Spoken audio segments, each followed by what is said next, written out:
প্রিয় শিক্ষার্থীবৃন্দ, অনলাইন ক্লাসের পক্ষ থেকে সবাইকে আমি শুভেচ্ছা জানাচ্ছি। তোমরা সবাই কেমন আছো? নিশ্চয়ই তোমরা সবাই ভালো আছো, সুস্থ আছো, স্বাভাবিক আছো, নিরাপদ জীবনযাপন করছো এবং বাড়িতে বসে বসে অনেক সুন্দর করে পড়ালেখা করছো। দেখো, আজকে অনলাইন ক্লাসের পক্ষ থেকে আমি তোমাদেরকে আবারও স্বাগতম জানাচ্ছি। আমি শান্তিরানী মজুমদার, সহকারী শিক্ষক, আন্ধারমানিক মাধ্যমিক বালিকা বিদ্যালয়, কচুয়া, বাগেরহাট। পাঠ পরিস্থিতিতে দেখো যে শ্রেণীর সপ্তম, বিষয় বাংলা প্রথম পত্র। আজকে আমাদের বাংলা প্রথম পত্রের ক্লাস সপ্তম শ্রেণী। শিক্ষার্থী বন্ধুরা, তোমরা সবাই বই, খাতা, কলম নিয়ে যার যার ক্লাস উপভোগ করো। কাছেও দূরে তোমরা সবাই সুন্দর করে ক্লাস দেখবে, সেই প্রত্যাশায় আজকে দেখো আমরা সপ্তম শ্রেণীর বাংলা প্রথম পত্র ক্লাস উপভোগ করব। দেখো, তোমরা এই চিত্রগুলো দেখো। এখানে প্রথমত দেখো, কার চিত্র তোমরা দেখে বুঝতে পারছো নিশ্চয়ই? কবি কাজী নজরুল ইসলাম, তাই না?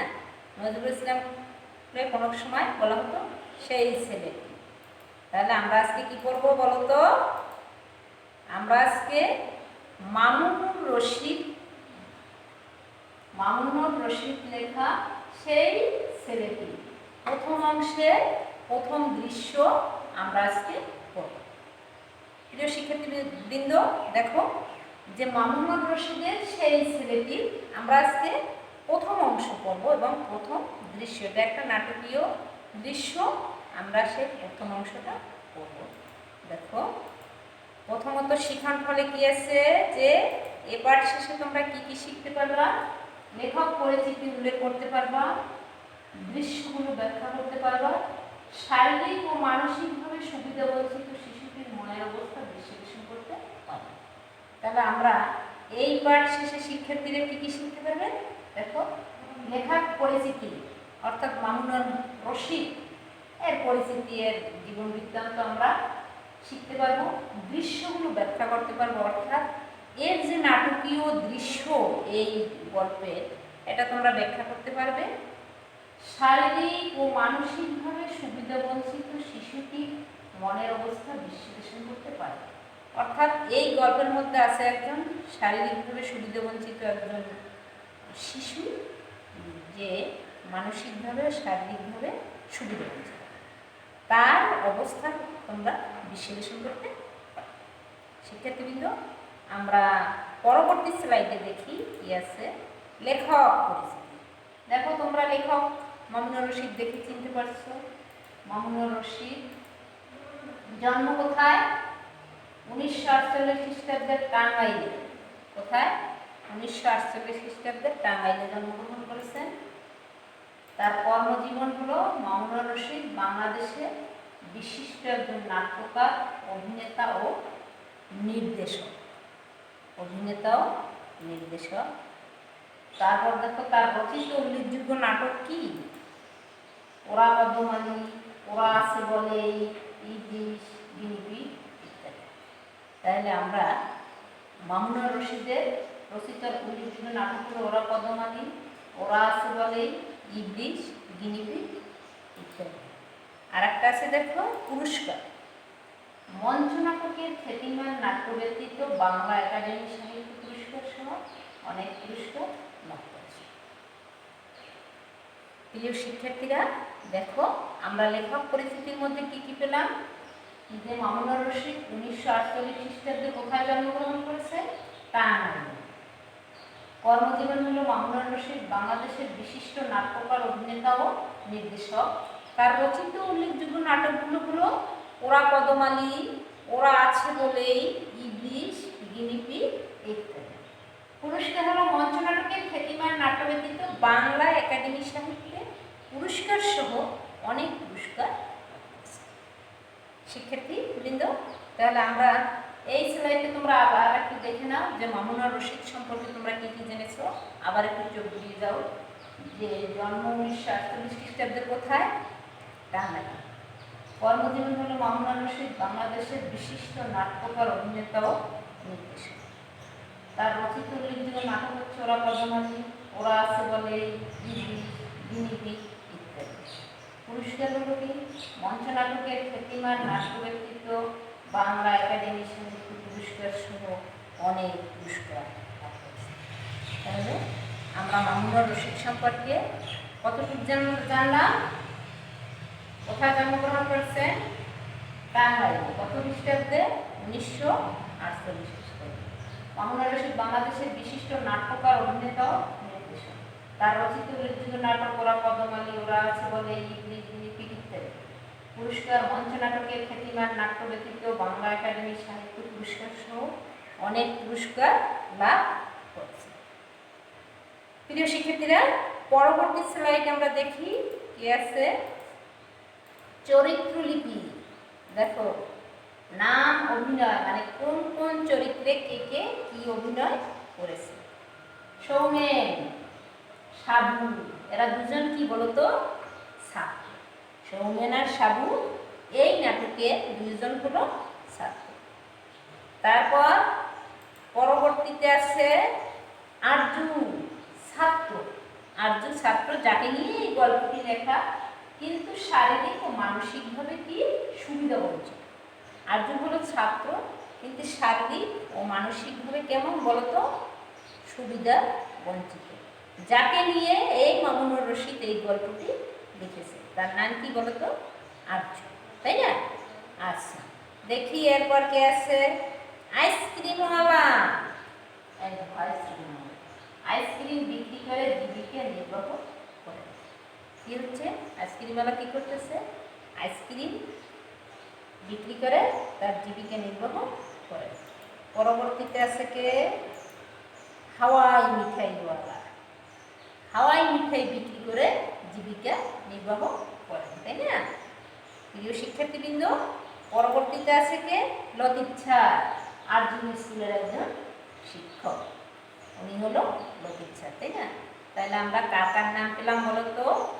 সৌমেন, সাবু, আরজু, এরা ছাত্র, কিন্তু আরজু মানসিকভাবে সুবিধা বঞ্চিত একজন ছাত্র।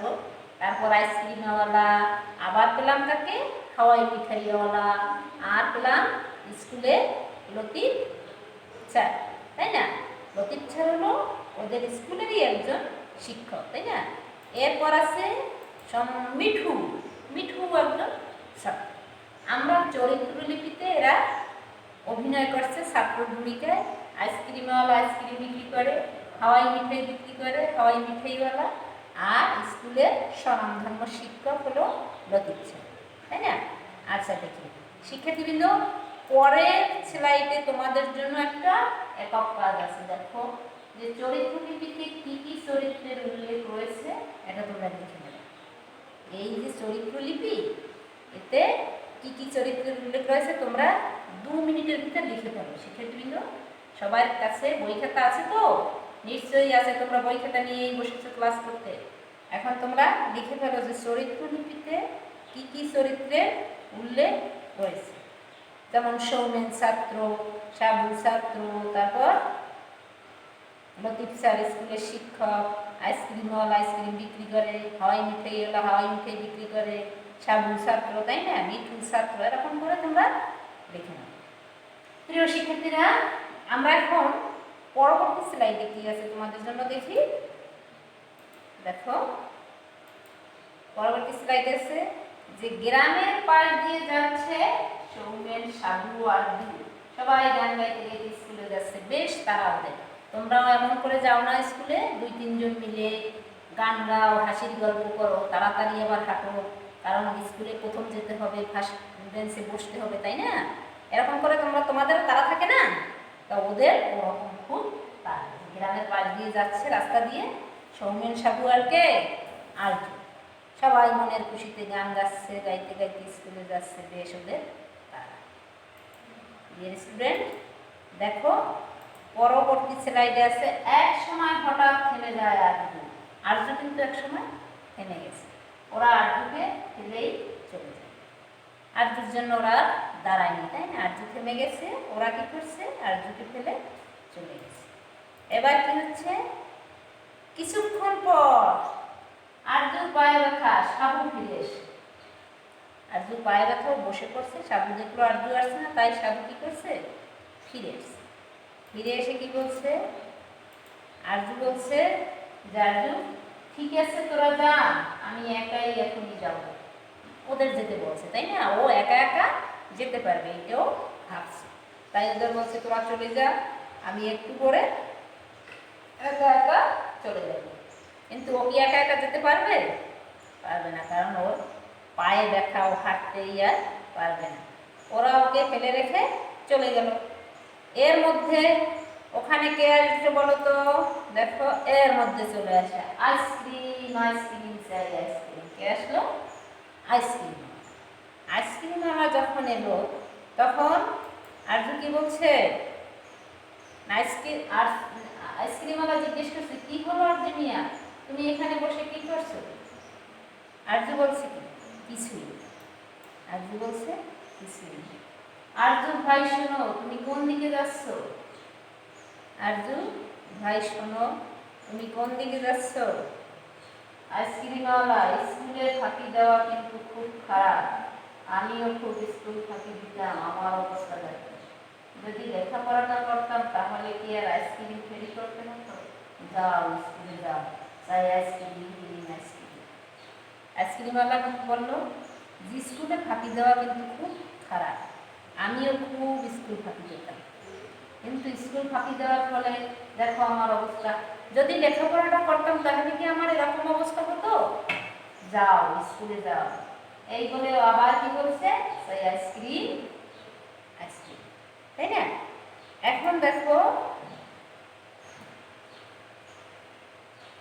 আইসক্রিমওয়ালা আবার বলছে, হয়তো আরজু জিজ্ঞেস করছে তুমি কি স্কুলে যাবে না? আমি তো যাবো ওই বাজারের দিকে। আইসক্রিমওয়ালা বলছে কি যে আমি যাবো ওই বাজারের দিকে। আজ স্কুলের দিকে যাবে না, আইসক্রিম খাবো কখন, টিফিনের সময়। আর দুবার বলছে আজকে কি স্কুলের দিকে যাবে না, আইসক্রিম তাহলে কখন খাবো? আইসক্রিম টিফিনের সময় খাবো। শিক্ষার্থী বন্ধুরা দেখো পরবর্তী স্লাইডে তোমাদের জন্য রয়েছে কি, আইসক্রিমওয়ালা ওখান থেকে চলে গেল। আইসক্রিমওয়ালা আবার কি বলছে, ক্লাস যখন চলে তখন তো আর আইসক্রিম বিক্রি হয় না, আমার বাজারের সময় চলে যায়, চাই আইসক্রিম। আইসক্রিমওয়ালা কি বলছে যে ক্লাস যখন চলে তখন আইসক্রিম বিক্রি হয় না। অর্থাৎ তোমরাও বুঝছো এটা, যে ক্লাস চলাকালীন সময় কাউকে বের হইতে দেবে আইসক্রিম কিনতে, কাউকে বের হইতে দেবে না। তাই বলছে যে এখন আমি বাজারে যাই, যখন টিফিন হবে তখন হয়তো আসবে, এরকম কিছু একটা ইঙ্গিত দিয়ে আইসক্রিমওয়ালা কি করছে, চলে গেছে। এরপর কে আসবে, হাওয়াই মিঠাই। দেখো হাওয়াই মিঠাই যখনই ঢুকছে তখনই আরজু বলছে শোনো ভাই, হাওয়াই মিঠাই বলছে শুধু শুধু রাখছো কেন, এভাবে সময় নষ্ট হলে আমার হাওয়াই মিঠাই যে শূন্যে মিলিয়ে যাবে। এখন হাওয়াই মিঠাই এগুলো বাতাস লাগলে শূন্যে মিলিয়ে যায়, তাই না? যখনই আরজু ডাকছে যে শোনো ভাই, তখনই হাওয়াই মিঠাই কি বলছে, কি বলছে বলো তো, যে শুধু শুধু আমাকে ডাকছো কেন, আমার যে সময় নষ্ট হয়। আর হাওয়াই মিঠাই এটাতে বাতাস লাগলে কি হয় বলো তো, ও বুঝাচ্ছে বাতাস লাগলে এটা শূন্যে মিলিয়ে যাচ্ছে। এখন হাওয়াই মিঠাইও মনে হয় ওর কাছে আর দাঁড়াবে না, দাঁড়াবে নিশ্চয়ই না। দেখো হাওয়াই মিঠাই আবার কি বলছে, এখন হ্যাঁ হাওয়াই মিঠাই মেঘের চাইতে অনেক হালকা, তাই তো মিলিয়ে যায়, চাই হাওয়াই মিঠাই। এখন ওই হাওয়াই মিঠাই এবার বলছে যে হাওয়াই মিঠাই মেঘের চেয়েও হালকা, এটা শূন্যে বাতাসে মিলিয়ে যায়, আমি চলে যাই, চাই হাওয়াই মিঠাই। বলতে বলতে চলে গেল। এখন আরজু বসে বসে ভাবছি কি যে এখন আমি কি করবো, বাড়ি গেলে বাবা কি বলবে, স্কুল ফাঁকি দেওয়ার মতলব। আর স্কুলে গেলে স্যার কি বলবে যে ক্লাসে দেরি করে এসছো, দাঁড়িয়ে থাকো। আমি তো এখন দাঁড়িয়ে থাকতে পারবো না, এখন কি হবে? আরজু এখন কি ভাবছে যে আমি যদি বাড়িতে যাই বাবা বলবে কি যে স্কুল যাবে না, তাই স্কুলে ফাঁকি দিয়েছো, স্কুল ফাঁকি দেওয়ার একটা মতলব। আর স্কুলে যদি যাই তাহলে স্যার কি বলবে, স্যার বলবে কি যে ক্লাসে দেরি করে আসছো, এখন দাঁড়িয়ে থাকো। কিন্তু ওর যে পায়ে ব্যথা, তো দাঁড়াতে পারবে না, তাই এখন কি করবে ও বারবার ভাবছে। দেখো এরপর শিক্ষার্থী বন্ধুরা দেখতে দেখতে আমরা ক্লাসের মূল্যায়ন পর্বে চলে আসছি।